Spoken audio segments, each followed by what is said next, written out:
কচি কুমড়ো দিয়ে বানানো আচারি কুমড়ো এইভাবে বানালে তার স্বাদ কোনোদিনই বলতে পারবেন না। নমস্কার বন্ধুরা, ডোনার রান্নাঘরে আপনাদের সকলকে স্বাগত জানাই। প্রথমে আমি এই রকম দুটি কচি কুমড়ো নিয়ে চৌকো চৌকো করে কেটে ধুয়ে রেখেছি।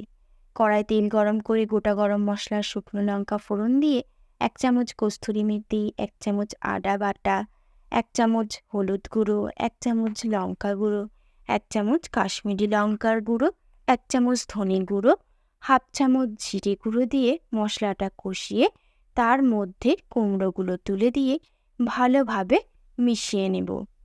এরপর তার মধ্যে স্বাদ মতো লবণ, কুচনো টমেটো দিয়ে নাড়াচাড়া করে ঢাকা দিয়ে কম আঁচে 8 থেকে 10 মিনিট রান্না হতে দিলাম।